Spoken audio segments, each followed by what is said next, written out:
Well, welcome to the 700 Club. Blood in the water. That's what Democrats smell regarding Republicans and health care. And they plan to use it next month to reclaim state legislative seats Democrats lost when President Obama was in the White House. What can Republicans do to stop the bleeding? Jennifer Wishon explains. We hear an awful lot about the 2020 presidential race, but next month, 538 state legislative seats are up for grabs, and the winners of those races, plus more to come next year, will shape the makeup of Congress for a decade. Voters in Louisiana, Mississippi, New Jersey, and Virginia cast their votes November 5th. While President Obama was in the White House, Democrats lost nearly 1,000 state legislative seats. Now they're laser focused on getting them back, and they're punching Republicans on health care. Sturdivant voted to deny access to health coverage to 400,000 Virginians and expand plans that let insurance companies deny coverage for pre-existing conditions. Kick people with pre-existing conditions off their health insurance. Democrats know protections for people with pre-existing conditions are popular. And even though President Trump says he supports those protections, there's been no action, and Democrats smell blood. Republicans just don't do health care. This has never been one of their strong suits, and it's a real and decades-long problem.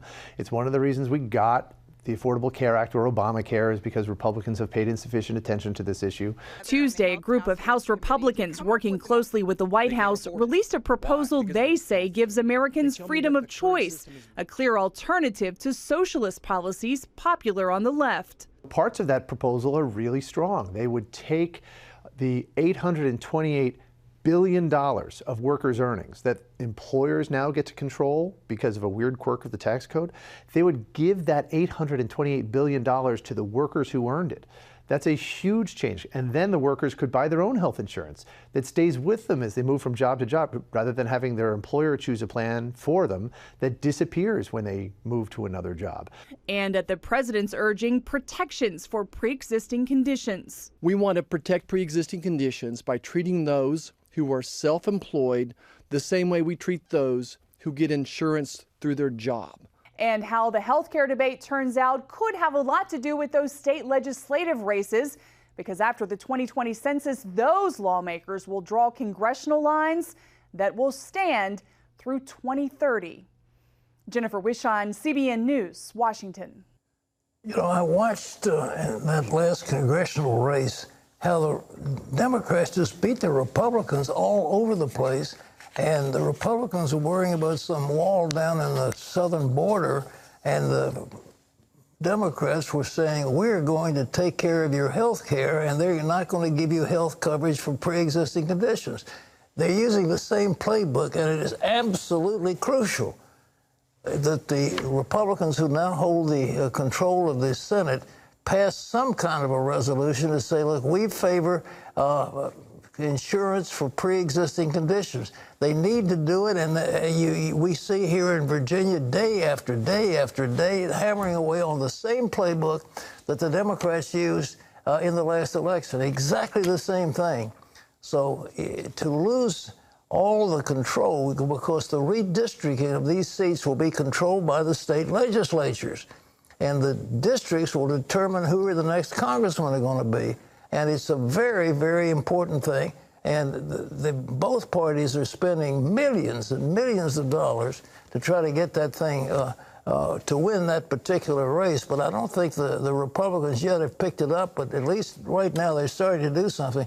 But I think Mitch McConnell in the Senate needs to pass a resolution right now saying we favor some type of insurance for pre-existing conditions, and then let everybody buy into that assertion, because if they don't do it, they're going to be hurt really badly for the next 10 years.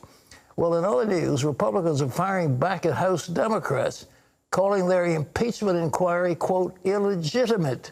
John Jessup has more on that story from our CBN News Bureau in Washington. And Pat, President Trump firing back as well, describing the probe as a lynching. Democrats say that's offensive, but some GOP lawmakers are defending the president's comparison. As Mark Martin reports, they say the closed-door sessions deprive the president the opportunity to defend himself.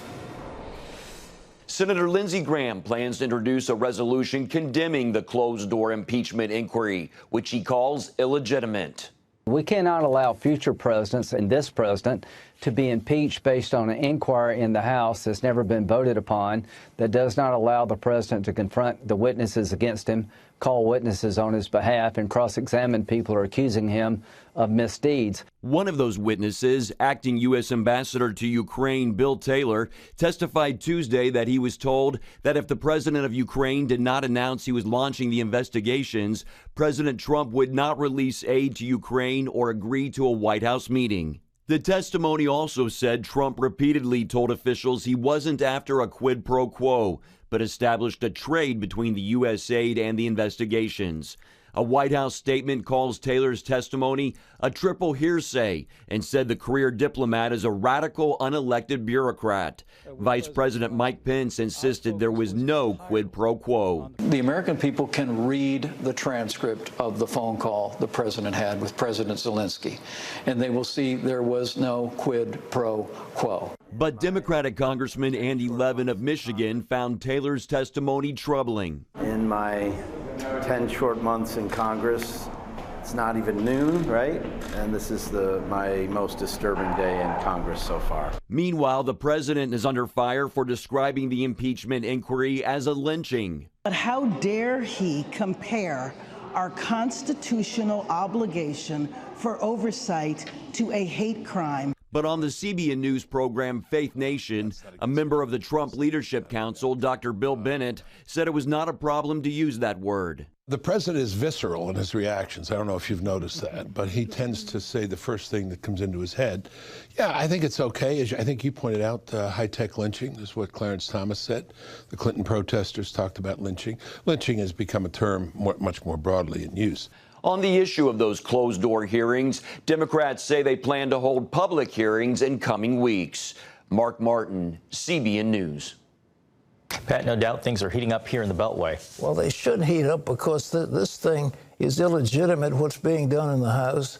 And what Lindsey Graham said is absolutely right. You cannot have one party leading an impeachment in one House of Congress without a vote, and they don't want to take a vote. If they want this impeachment so badly, why don't they just take a vote? Well, because they're people that were representative in swing districts that don't want to be seen as anti-Trump and pro-impeachment. So Nancy Pelosi is protecting them. That's the whole game. It's a game. Well, if the election were today, Pat, who do you think the Democratic ticket, what would the Democratic ticket look like? Well, it looks like Joe Biden is moving ahead, but you've got Elizabeth Warren, you've got Bernie Sanders.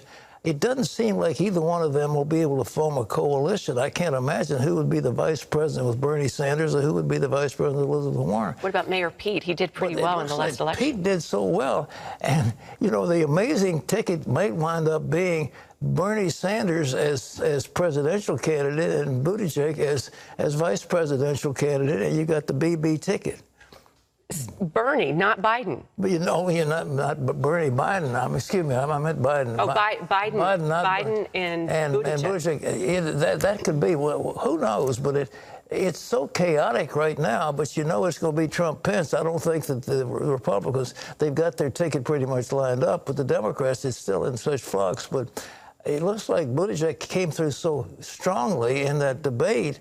And he's obviously not going to go for first place, but he is an open homosexual with a male wife, so he could guarantee the LGB, whatever that thing is, that LGBTQ vote, LGBTQ vote. All that segment of the population would be brought in. But anyway. But Warren has been doing so well. You don't see a Biden-Warren ticket at all. I can't believe that Biden would take Warren or Warren would take Biden. But we'll see. I mean, it's in flux, and we've never seen so many candidates at one time. But anyhow, I would just say, keep your eyes on B&B. B&B, all right. B&B, all right. John, what's next?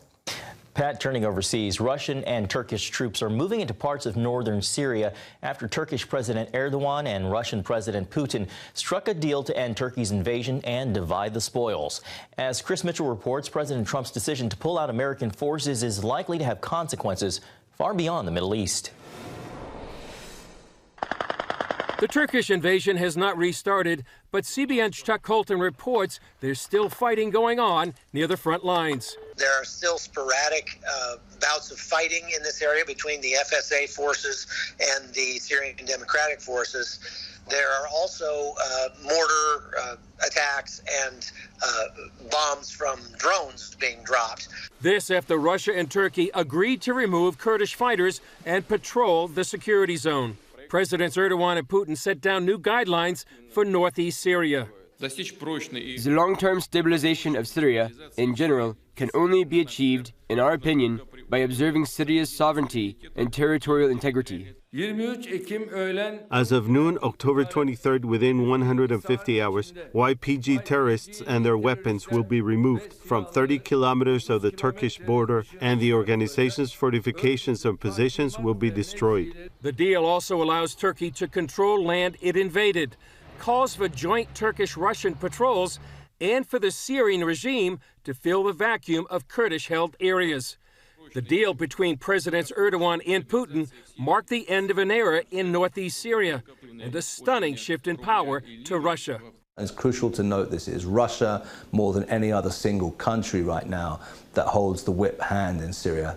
You know, Putin is effectively kind of the sheriff of Syria right now, and everybody is answerable to him. And that's a result of the rapid U.S. withdrawals taking place over the last week. Syrian Kurds and others in northeast Syria felt betrayed by the U.S. decision and threw rock, shoes, and potatoes at U.S. forces as they left the area.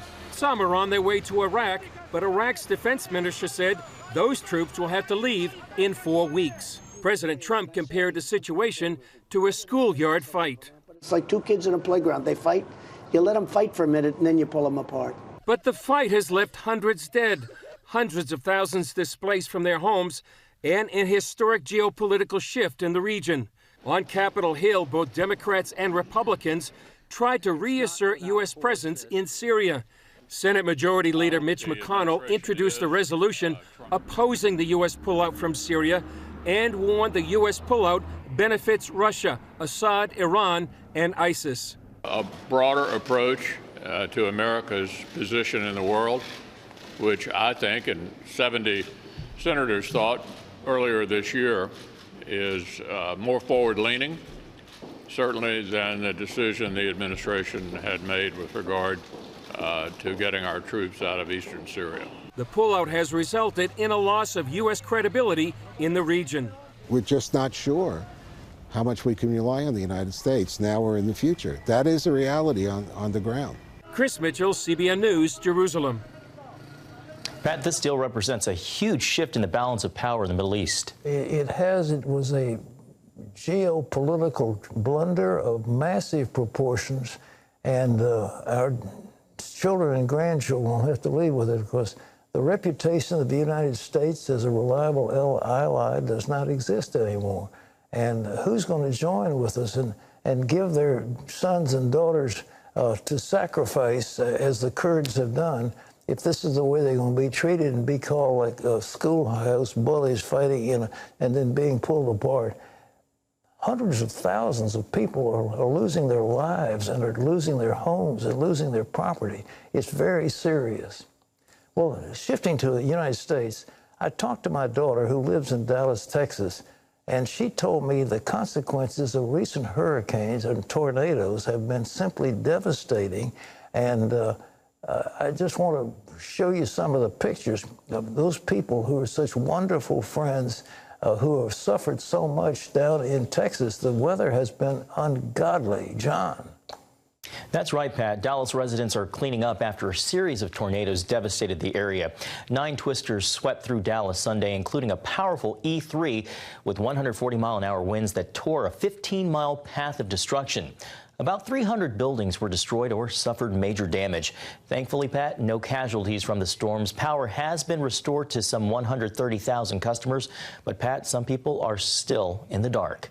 Well, I would just say, please pray for our friends in Texas, because not only did they have those tornadoes, they also had what was called a bomb cyclone that hit with torrential rains and hurricane-force winds. And it hit also My daughter said that this tornado went up the the Central Expressway, right up and hit some of the larger, more affluent region, and two schools are completely down, can't open, and it's just the Home Depot there. Fortunately, the manager told everybody to vacate the premises, and that Home Depot, from what I was told by my daughter, is totally Home Depot.